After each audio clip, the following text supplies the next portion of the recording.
நாங்கள் இன்றும் வழமை போல ஒரு சிறு உற்பத்தியாளர்களை சந்திக்கின்றோம். அவர் திரு யோகராஜா என்பவர் சந்திரபாய் பிரேச செயல பிரிவுக்குட்பட்ட பிரிவில் மரத்தொழில் சம்பந்தமான வேலைகளை செய்து கொண்டிருக்கிறார்.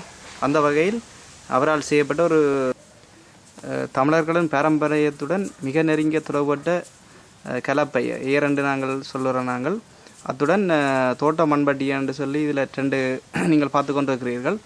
இதையும் தமிழர் பாரம்பரியத்தில் நீண்ட வருடங்களாக பாவித்து கொண்டு வந்திருந்தவர்கள் தற்போது கூட இது பாவனையில் உள்ளது. தோட்டத்தில் வரம்பு கட்டுவது, வாய்க்கால் இழுப்பது போன்ற முக்கியமான வேலைகளை இந்த மண்வெட்டியை பயன்படுத்தி தான் செய்து கொண்டு இருக்கிறார்கள். தமிழர்கள் பிரதேசங்களில் கூடிய அளவு இந்த மண்வெட்டியை தான் இப்போதும் பாவனையில் இருக்கின்றது.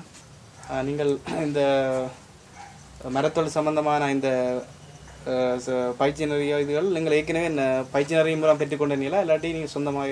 இல்லை, நாங்கள் பாரம்பரியம் அப்பா செய்து அது அப்பாவோட செய்து அப்படி இப்போ கொஞ்சம் நாங்கள் வழியில் பேர்னில் போய் நின்றுனாங்க. அப்போ அங்கே கொஞ்சம் செய்து அதில் நல்ல எக்ஸ்பீரியன்ஸ் எங்களுக்கு கிடைக்கும். ரைட்டு. என்னென்ன விதமான உற்பத்தி பொருட்களை நீங்கள் இப்போ தற்போது செய்து கொண்டிருக்கிறீர்கள்?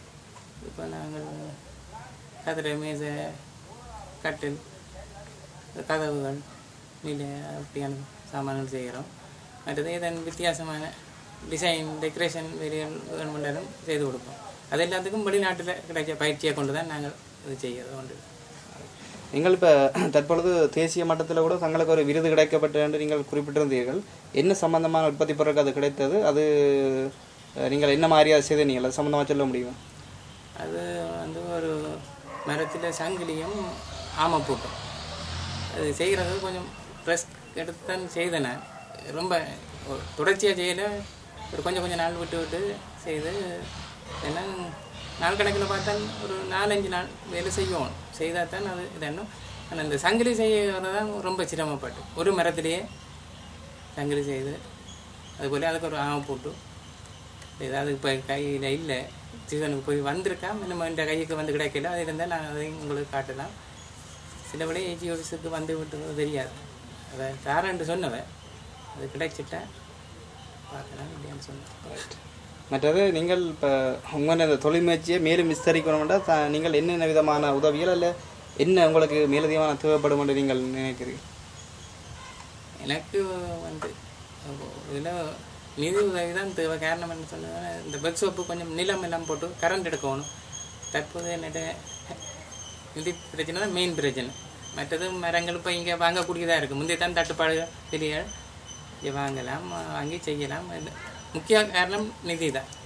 உங்களோட இந்த வேலைக்குரிய என்னென்ன மரங்களை பாவிக்கிறீர்கள்? இந்த மரங்கள் எல்லாம் யாழ் மாவட்டத்திலேயே பெறக்கூடிய மாதிரி இருக்கிறது? இல்லை, கூடுதல் மரங்கள் இப்போ முதிரை, பாலை அதுகளெல்லாம் இங்கே காட்டிலிருந்து வர மரங்கள் தானே. அது இப்போ எல்லாம் போமிட்டுக்கு வந்து கிடைக்குது, வாங்கக்கூடியதாக இருக்குது. இங்கே பிலாமரம், வேப்ப மரம் இருக்கு. இப்போ அங்கேருந்து வாரபடியாக கொஞ்சம் விலை குறைவாகவும் பொருட்களை வாங்கக்கூடியதாக இருக்குது.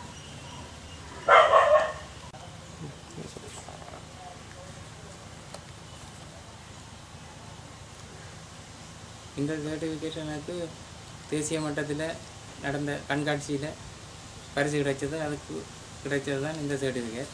இது இனி ஒரு கண்காட்சி நடைபெறும்னு சொல்லியிருக்கிறோம் நவம்பர் மாதம். அதில் வைக்கிறதுக்காக இதை நாங்கள் செய்து வச்சுருக்கிறோம்.